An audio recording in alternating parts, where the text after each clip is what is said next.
Right.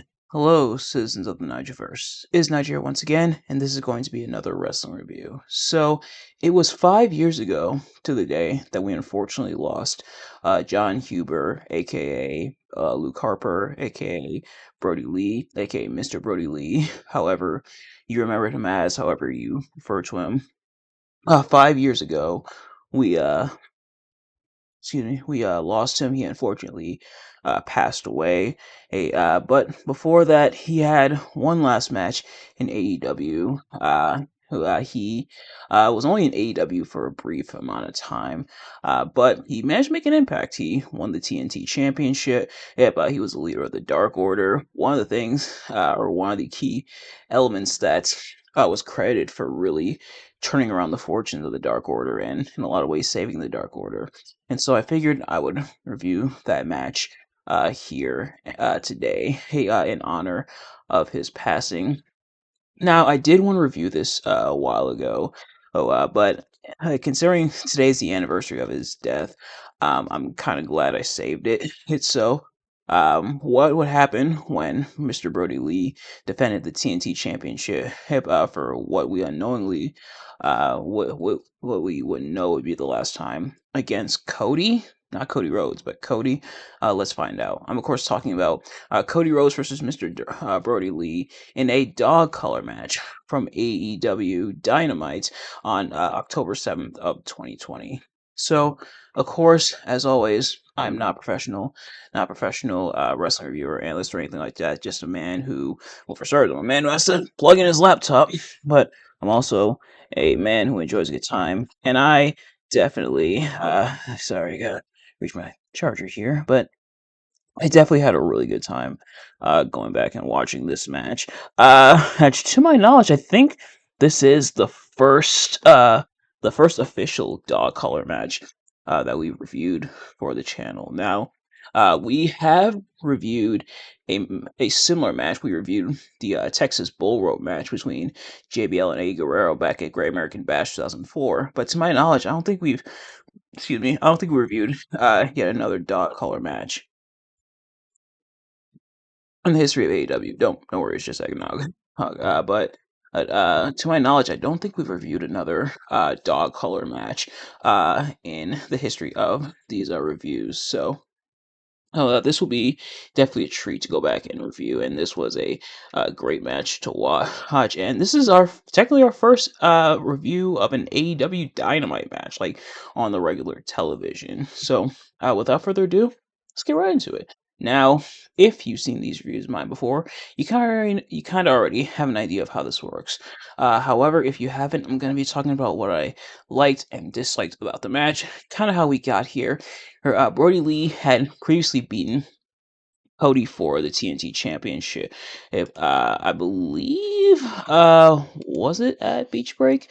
Um, I gotta look it up, admittedly, but Brodie Lee had beaten Cody Rhodes for the TNT Championship earlier in the year. Here at this point, Brodie Lee was revealed as the Exalted One, the leader of the Dark Order, and was on pretty much a pretty big hot streak at this point.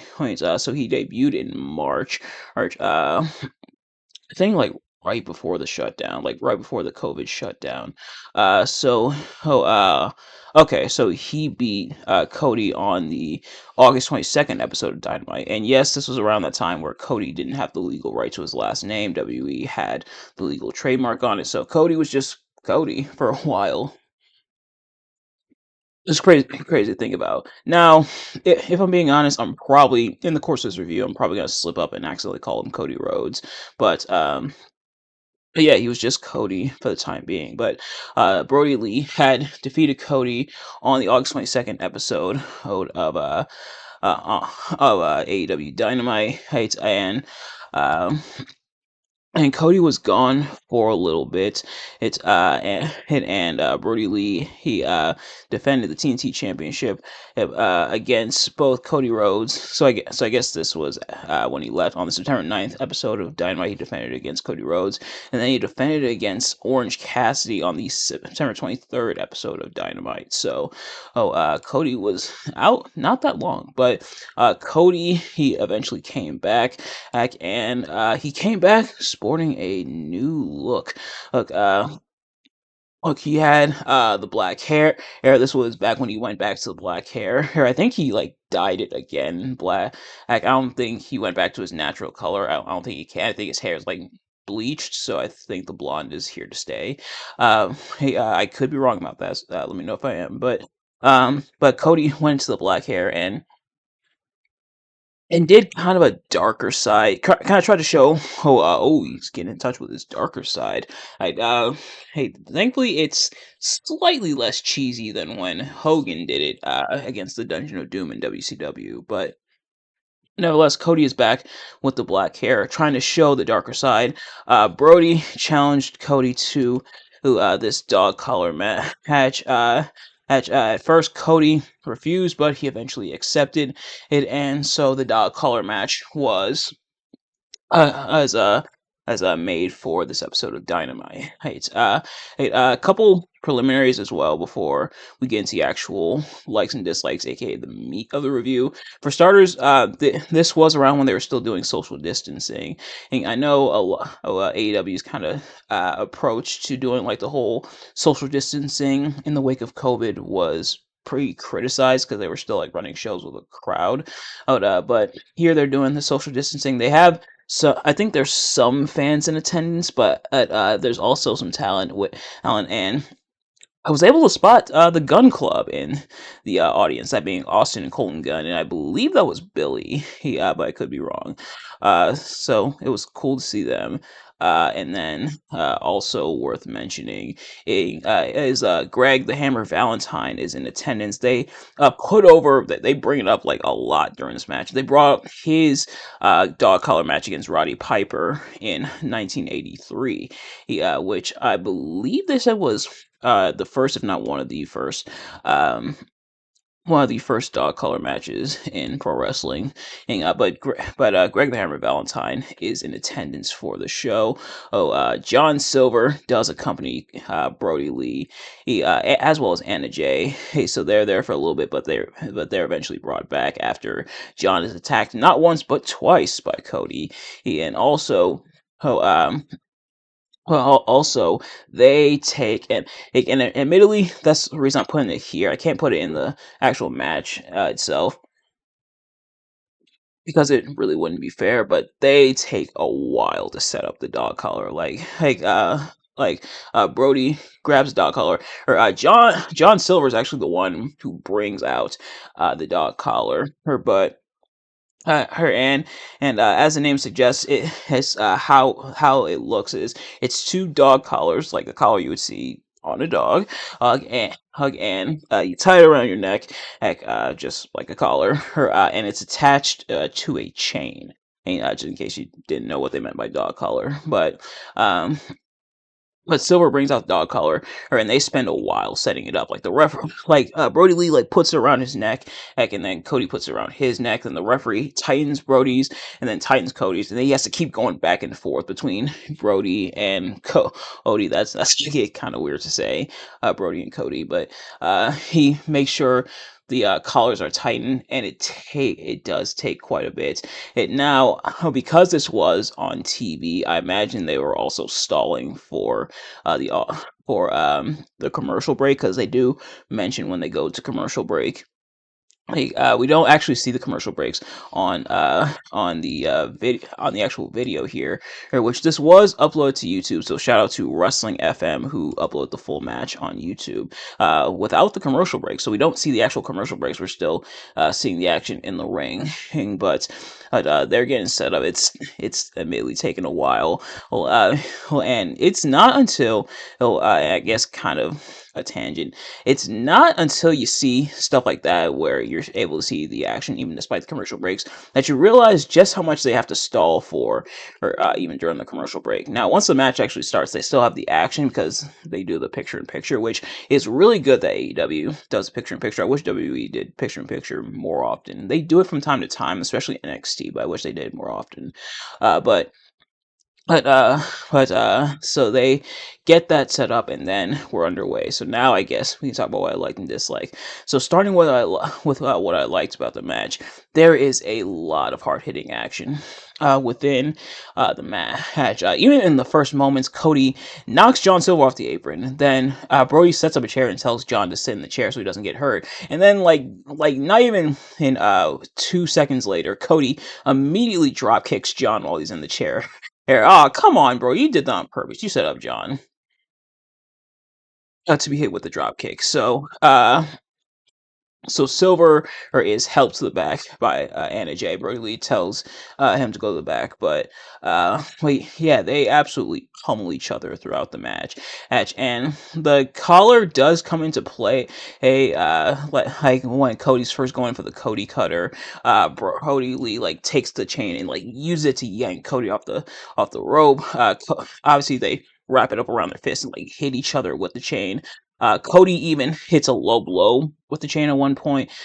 Cody nails a package pile driver through the table. Somebody tell Kevin Owens. Maybe that's why Kevin Owens was mad at Cody some years later. But nails a package power driver through the table. Well, Cody is busted open, and I believe it's when he went headfirst onto the chain when Brodie Lee did the DDT, and then after Brodie Lee is driven through the table, that's when he's busted open. So we have color on both sides, which is nice, and they just absolutely go back and forth. Cody even showing off his strength. I think at one point had a few points. It's not fully David versus Goliath, but to see Cody, who is technically the smaller man, even though Cody is pretty tall. Oh, Cody does have quite a bit of height on him. I don't think I really realized it until he came back to WWE, and I was like, man, Cody is really tall. Well, but he's obviously muscles and like size wise, he's not as big as Brodie Lee.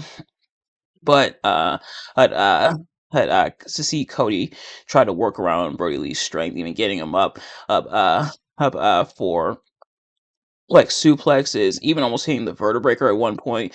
That was pretty cool to see. And just absolutely throwing each other around. Good use of the chain as well. And the chain doesn't break up the ebb and flow. They're able to work around it. And you do have the traditional spots like choking with the chain, yanking each other off. Cody even yanks Mr. Brodie Lee off the apron and then nails like a cutter. So I guess that's technically the Cody cutter, but in reverse, which was pretty cool. I'm surprised he hasn't done that either in WWE. Is like catching somebody off the apron, but probably because it'd be too close to excuse me, one of the things that Randy does with his RKO. But oh, excuse me. So there's a really good amount of back and forth, and it definitely feels like a fight, and both guys are definitely beaten and bruised up until Cody eventually does hit the crossroads onto Brodie Lee. Yeah, and even good storytelling afterwards with the rest of. I don't think they were called the Nightmare Family just yet. I think they were like I forget what they were called. I don't think they were called the Nightmare Family just yet. I could be wrong though. But pretty much Brandy, Dustin, Arn Anderson as well, who is there in Cody's corner, and then gets to hit Spinebuster on Alex Reynolds when he comes out. But you see and then in contrast, you see the other members. Here's that being like Evil Uno, Alan Angels, Preston Vance. Silver, who is like bandaged up on his head, and you see them looking distraught and very upset. And it's also worth mentioning. I know this isn't technically canon, but on being the elite, he's the episode afterwards, which was I guess the final episode of Brodie Lee on being the elite. Him pretty much berating the rest of the Dark Order for not coming out to help, which I guess fair enough, but that's not really canon. I just figured I'd bring that up because Cause why not? But yeah, just really fun, awesome match. I highly recommend you check it out. And no amount of words here will do it justice. It's a match you definitely have to see. He in terms of what I didn't quite like as much, admittedly, this is more or this is more in a way extracurricular. Her for starters, her is constantly cutting back and forth to Greg Valentine. I get why they're doing it, but it did feel a little excessive. But also, commentary, not super duper annoying. It didn't feel super great. I didn't hate the commentary, but I felt like they tried really hard or to really focus on Roddy and Greg. They bring it up over and over and over again. And again, I get why they do that. It makes sense. I'm not saying they're wrong for doing that, but it did for me at least get a little excessive at times. Um, but yeah, that was unfortunately Mr. Brodie Lee's final match in AEW. Who he would actually be injured in this match. I believe he injured his bicep, I want to say. Um, okay. So it's an undisclosed injury. He would be off of TV. Unfortunately, he would not come back. He would pass away on this day, December 26th of 2020. From I don't want to get this wrong. On idiopathic pulmonary fibrosis is which is a condition that causes the lung tissue to continuously thicken until the lungs can no longer function. And a lot of people had suspected it might have been COVID, but Amanda Huber, his wife and now widow, oh, clarified that it wasn't COVID, that they didn't have COVID, but it was instead the idiopathic pulmonary fibrosis. But it very much was unfortunate. I remember when I read the news, I had like just gotten off of work. It was day after Christmas. I was just getting off of work. I still had to come in because I was considered essential at the time, and I remember I saw the news on my phone. I almost didn't believe it. It was insane, but sure enough, we had seen that Brody Lee had passed away, and it was very unfortunate. My first exposure to him was as Luke Harper in the Wyatt family, and seeing his mannerisms and everything, and seeing how he moves, how agile he was for a big guy, was really awesome. So he was really fun in the ring, and he's from Rochester, which is not too far from where I live here in Buffalo. But of course, after his passing, they did the Brody Lee tribute of life. They very much celebrated Brody Lee. Cody even had to get a moment, or got to have a moment with Brody Lee, and they set up to where, and they signed him to a contract as well, so that he's officially part of the roster when he becomes of age and when he starts training to wrestle, which is really awesome to see. And the way that it was handled and the way they really celebrated Brody Lee, and I remember seeing all the tributes and everything to Brody Lee, how great of a person he was, how many fond memories people had of him, which was really fantastic to see. And worth mentioning, it was the reason why CM Punk not only came back to pro wrestling, but also came back to AEW, who was the way they handled Brody Lee's passing and how they celebrated him and everything. And, uh, and, and obviously, things between CM Punk and AEW would eventually sour, but it was really awesome to see. And I remember Dark Order got a really big push after this, and they had very much that spotlight on them. And they were one of the biggest things for a bit after in the wake of Brody Lee's passing. So that was really awesome to see, and but it does make you wonder what else could Brody Lee have done in AEW. Like, it would have been so cool to see the heights he could have reached, and how far he especially could have gone in AEW. And he was just TNT champion here, but imagine what would happen a year or two from then. He probably would have been AEW world champion, and because he was getting a big push. He was a big guy, but he could move really well. So I imagine they probably would have had big plans for him. He was put on this really big spotlight, like one of your biggest feuds being with one of the top guys in AEW. You win one of the, it was still a newer title at the time, but you're one of the first holders of that championship, the TNT championship.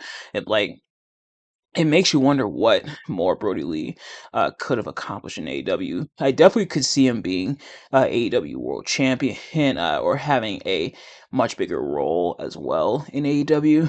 But unfortunately, because of his passing, we'll never fully get to know. But yeah, I definitely want to do this match on the anniversary of his passing. So once again, RIP to Mr. Brodie Lee. You made such a big impact on so many people, myself included as well, and yeah, rest in power. But that is going to do it for this review. Thank you all so much for watching. I hope you enjoyed. If you did, please do me a favor: like, comment, subscribe, share with your friends, turn on the post notifications so you know every time I upload a video, so you never miss an upload. And let me know in the comment section below, what are your thoughts on this match, my review of the match? Do you like this match, and do you like my review of the match? Let me know. But also, screw it. Let me know your favorite Luke Harper, Brodie Lee, or Brodie Lee match. Let me know what your favorite one is in the comments. For me, you know what? I think it might be this one. I think it might be. I think this might be because because unfortunately he wasn't like at the level of Bray Wyatt, at least in terms of his booking and everything in WWE, um, considering what they did with Bray Wyatt, maybe was for the best. Like Bray Wyatt saw his moments of brilliance, but you can tell they definitely mishandled him in a lot of ways. But I think this match, in his time in AEW, a lot of people really feel this was one of his crowning achievements. His time within the Dark Order and everything, one of his biggest spotlights, one of his biggest stages. So I think it might be this one, but let me know your favorite Brodie Lee match in the comments. But in the meantime, thank you all so much for watching. I will see you guys later. Peace.